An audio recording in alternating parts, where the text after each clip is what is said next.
Olá! Bem-vindo a mais uma viagem na história. E a nossa viagem de hoje nos leva aonde, Han? Então, vamos ao centro da Europa, parte do mundo com muita história, e vamos visitar 3 capitais europeias lá. Então vamos lá nessa jornada. Vamos!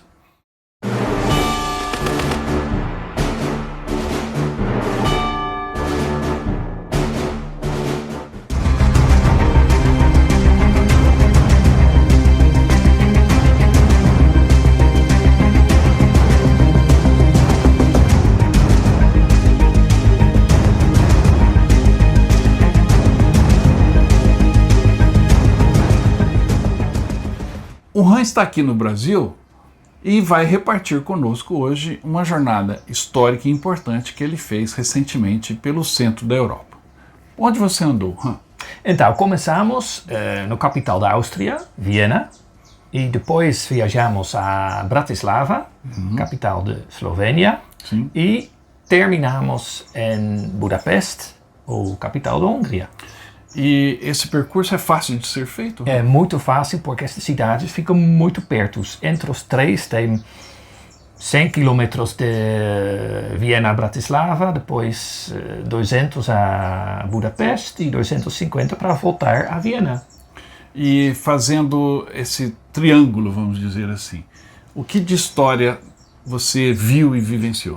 Bom, uma parte importante desta história, obviamente, é que muito tempo o Império Austro-Húngaro foi muito importante, e então dá para ver todo este palácio, esta riqueza, este palácio da famosa empresa Sissi, que tem por lá.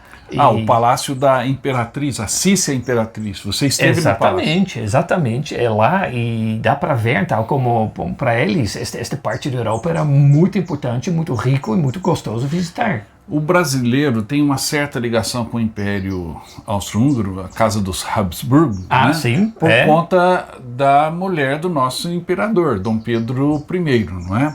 Mas era uma política comum dos Habsburgos, juntarem política através de casamento, não é isso? Conta um pouquinho para nós dessa história. Todo o tempo começou isso, em toda a história, as famílias reais, os imperadores se casaram, suas irmãs, suas primas, suas filhas foram por todos os lados da Europa para fazer ligações.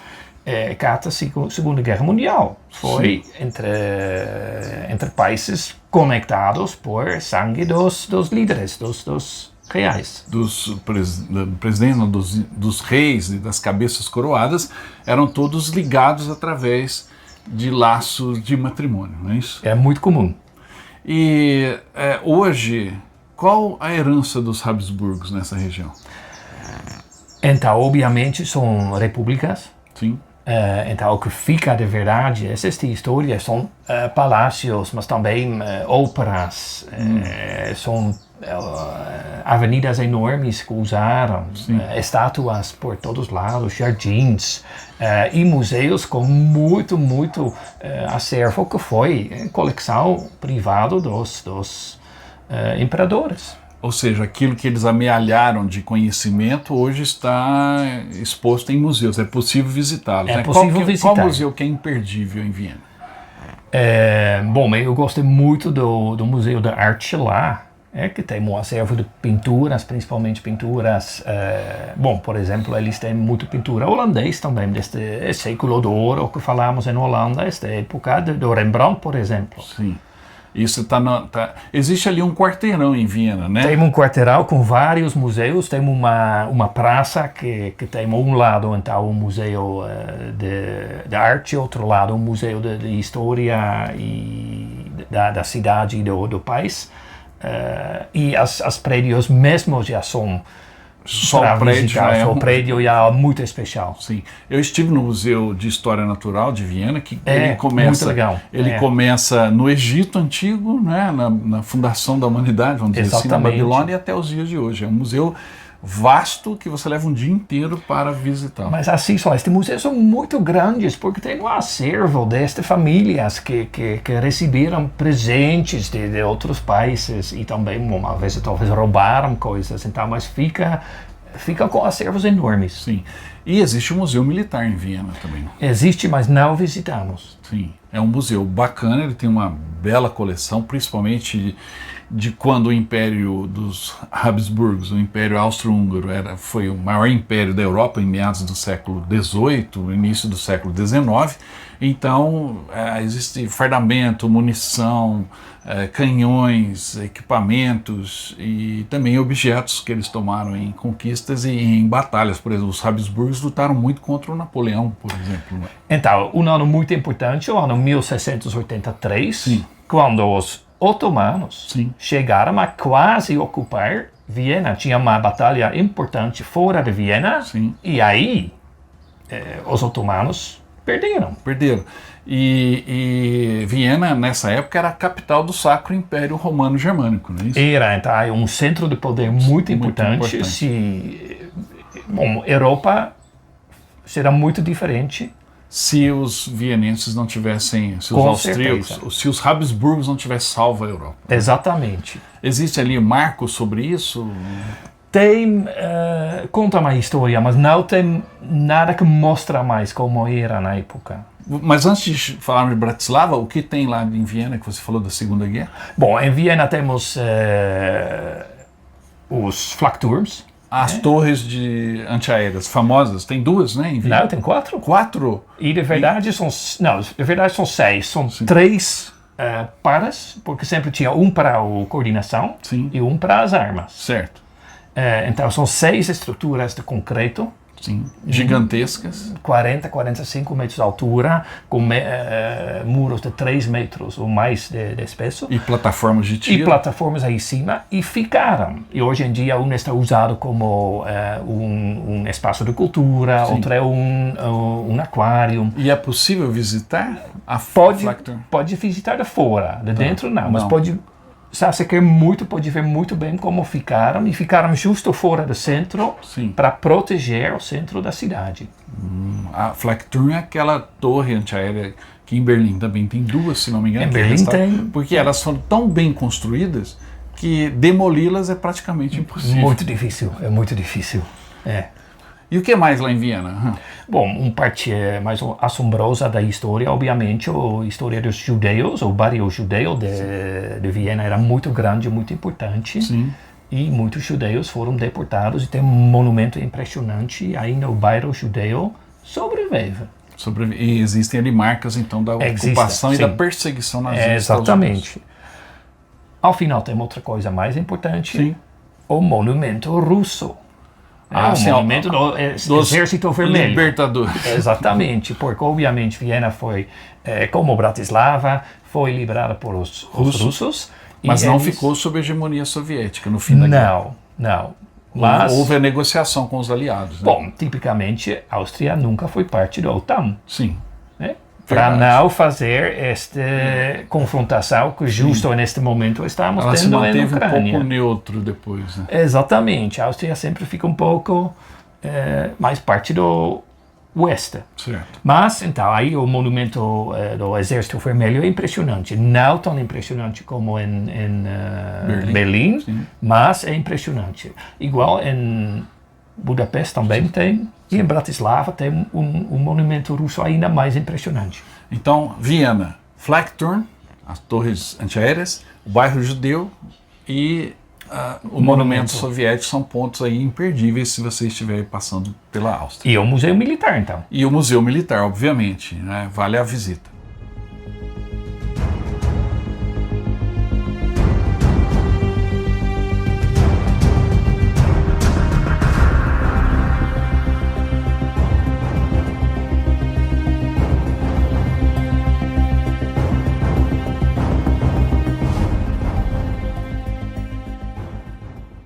Após a Primeira Guerra Mundial, assistimos o esfacelamento do Império Austro-Húngaro, que, por sinal, foi o causador maior da Primeira Guerra Mundial com o assassinato de um dos herdeiros deste império, e a partir do desmoronamento deste império, uma nova política surgiu na Europa Central. A Áustria se transformou numa república e logo foi envolvida nos ventos da Segunda Guerra Mundial com a anexação do seu território por Adolf Hitler, e a partir daí a bandeira nazista passou a ser também a bandeira austríaca.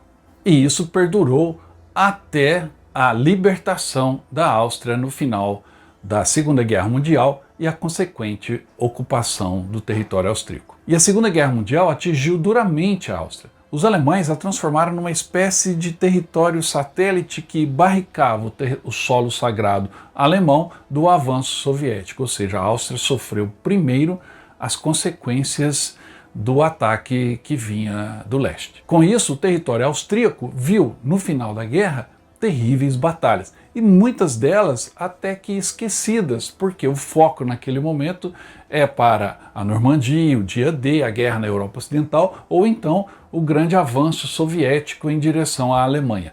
Mas a Áustria estava no meio do caminho. E as batalhas que ali aconteceram foram batalhas terríveis, sangrentas, violentas, cujas marcas se fazem sentir até hoje, embora muitos não saibam disso.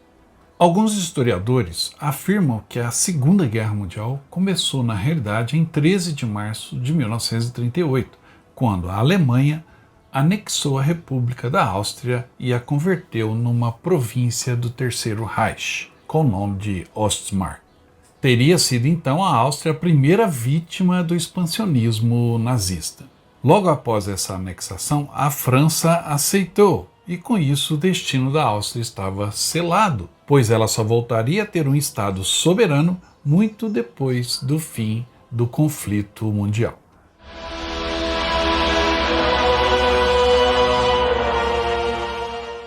Antes disso, o país ocupado pelos alemães viu a ofensiva de Viena, que foi lançada pelas segunda e terceira frentes ucranianas soviéticas no intuito de capturar Viena e derrotar a Áustria durante a Segunda Guerra Mundial. A ofensiva durou de 16 de março a 15 de abril de 1945. Em 25 de março, a segunda frente ucraniana lançou a ofensiva Bratislava-Brno, cruzando o rio Rirão.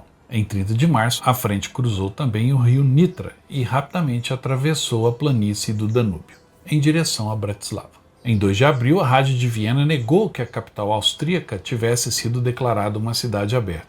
E no mesmo dia, as tropas soviéticas se aproximaram de Viena pelo sul, depois de invadirem algumas cidades menores na Áustria. Ao chegar à área de Viena, os exércitos soviéticos sitiaram e atacaram a cidade. Vários exércitos soviéticos, auxiliados pelo grupo de resistência 05 austríaco, que, liderados por Karl Isokov, queriam poupar a destruição de Viena, tentando sabotar as defesas alemãs. A única grande força alemã que enfrentava os atacantes soviéticos era o 2º Corpo Panzer SS alemão, do 6º Exército SS Panzer.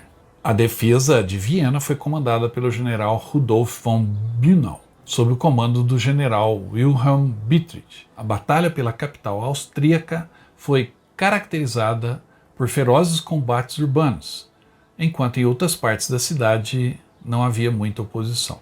Os defensores alemães mantiveram os soviéticos fora dos subúrbios da cidade até 7 de abril. Em 9 de abril, as tropas soviéticas começaram a se infiltrar no centro da cidade, mas os combates de rua continuaram por vários dias. Na noite de 11 de abril, o 4º Exército de Guardas invadiu os canais do rio Danúbio com o 20º Corpo de Fuzileiros de Guarda, movendo-se para a ponte Reichsbrück, a principal ponte que cruzava o rio. Viena finalmente caiu quando os últimos defensores da cidade se renderam no dia 13 de abril. No entanto, o 2º Corpo Panzer das SS de Dietrich partiu para o oeste nessa noite, tentando evitar o cerco. Depois de vários dias de luta rua a rua, as tropas soviéticas finalmente capturaram a cidade. Os números da batalha impressionam. Foram 25 divisões alemãs enfrentando 77 divisões soviéticas na invasão da Áustria. Os alemães tiveram 125 mil soldados capturados, 30 mil mortos e perderam 1.345 tanques nos combates. Já os soviéticos tiveram 38.661 mortos e 129.200 feridos.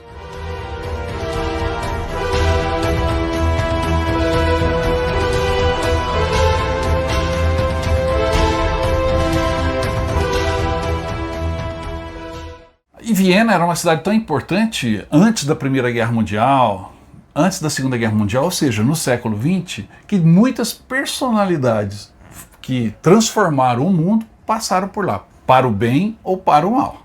Não é isso, Han? Bom, tem 2 lugares emblemáticos. Tem um hotel onde Adolf Hitler trabalhava e depois sua carreira como pintor. Ele trabalhava num hotel. Este hotel pode visitar e esse hotel onde, na Segunda Guerra Mundial, o líder de Itália, Mussolini, Sim. depois de ser liberado por os nazistas, ele ficou lá um tempo.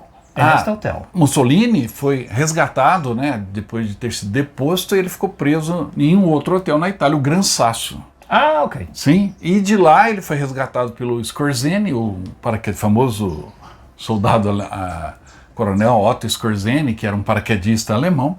Ele foi resgatado do Gran Sasso e primeiro ele ficou hospedado em Viena, depois ele foi... tentaram recolocá-lo no poder na Itália, né? Não deu muito certo.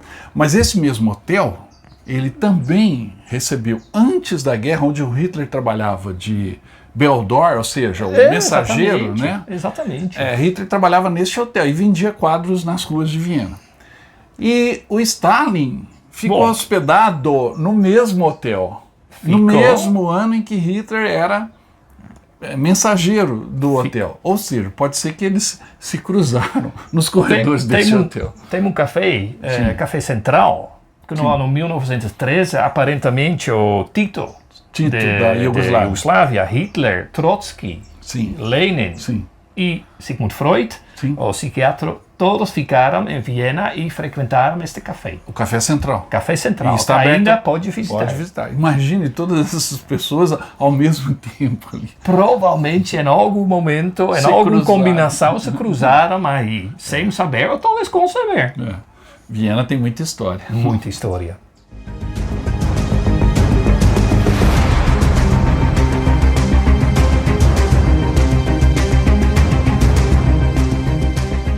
Aqui atrás de mim é o Hotel Imperial. O Hotel Imperial é importante para a história da Áustria. A história também interessante é que este hotel já tinha muitas pessoas que ficaram lá importantes. Por exemplo, uma pessoa que trabalhava lá, obviamente era Adolf Hitler. Ele chegou aqui em Viena mais ou menos 1907 ou 8 para estudante de arte, que não dava certo, e aí ele terminava trabalhando aqui neste hotel, que também foi o hotel onde ficaram, por exemplo, Queen Elizabeth e Charlie Chaplin, que ficaram aqui. E, obviamente, uma pessoa importante que ficou aqui em 1943 era Mussolini. Ele, depois de escapar com apoio dos alemães, de escapar de Itália, ele ficou neste hotel aqui 13 de setembro de 1943.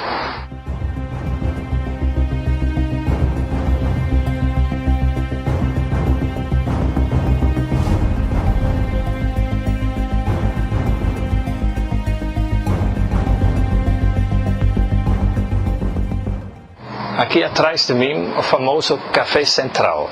Um café onde Adolf Hitler gostou de ir, mas também Trotsky e também Stalin e provavelmente também o líder da Iugoslávia, o Marechal Tito. Então, no ano 1913, os 4 eram nesta cidade de Viena no mesmo tempo e provavelmente frequentaram este café aqui atrás, que hoje em dia é super popular, como pode ver desta fila enorme, todo turista que quer entrar para pegar um pouco desta história.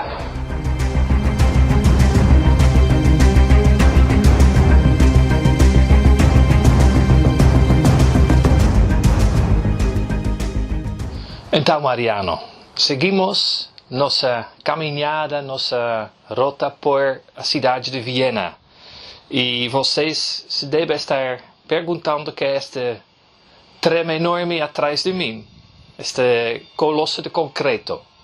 Bom, aqui em Viena tem 3 duplas disso, que são Flakturms, Fliegerabwehrkanonenturms, então torres de defesa antiaérea. Importante para Viena era ter essa defesa na Segunda Guerra Mundial. Foram construídos por a famosa Operação Todt, que também é conhecido da Atlantic Wall. Eles fizeram aqui na cidade, então, estas 3 duplas. 2 torres aqui, 2 mais ao outro lado do centro e 2 ao lado sul do centro. Assim que tinha um triângulo protegendo o centro de Viena. Toda vez uma dupla, porque tem torre que é um G, Gefechtsturm, que tinha os canhões, e outro é torre que fala em alemão Leitturm, que então é para coordenação. Temos 6 ou mais ou menos 40 metros de altura. Alguns andares também serviram para bunkers, para o povo de Viena se proteger contra bombardeios. Mas principalmente foram para atacar os aviões que estavam bombardeando a cidade de Viena. Um monumento impressionante que deixaram, então, não derrubaram este torres porque quiseram ficar com estas construções, que agora tem outra função. Por exemplo, tem uma função agora como um aquário. Outras ficam assim, num parque. Também pode encontrar outras cidades, por exemplo, em Berlim, mas aqui em Viena temos 6, que é muito, e ficam bem para comemorar sua função.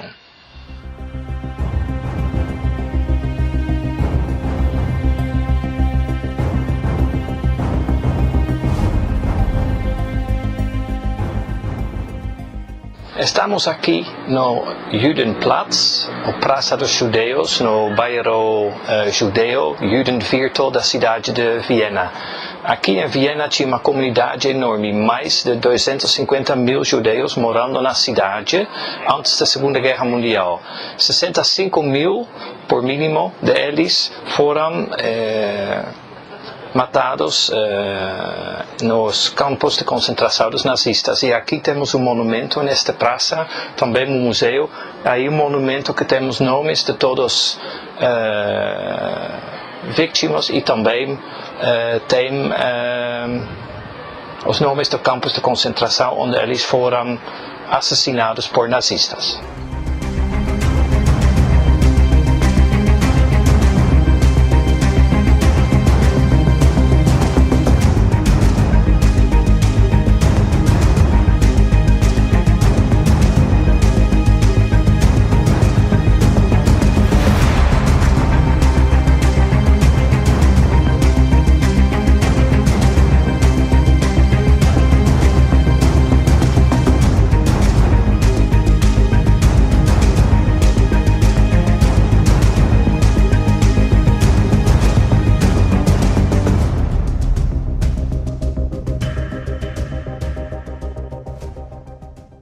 Vou montar um roteiro desse, não para 2022, que a gente já está cheio de roteiros, né? Mas para 2023 vamos fazer essa sugestão do Han e fazer Praga, Budapeste, Viena e Bratislava com um grupo de interessados em história militar aqui do canal Viagem na História. Entre em contato se você quiser saber desse e de outros roteiros que a gente tem na Alemanha, França, Holanda, Bélgica, né, as praias do dia D, até o Egito em Alamein, etc. Entre em contato, a gente tem vários roteiros para os próximos anos, 2022, 2023 e 2024. E é muito bom viajar com um grupo de brasileiros. É muito legal, eu sempre gosto muito e é bem divertido, animados, turistas animados. São animados e gostam de história. Pelo menos os aqui do canal Viagem na História. Absolutamente. Então entre em contato, vamos viajar. A gente está chegando ao final do programa, depois dessa bela jornada que o Han nos proporcionou, mas não se esqueça de dar o like nesse programa, se inscrever no canal se não está inscrito e deixar o seu comentário. Você vai concorrer a vários brindes.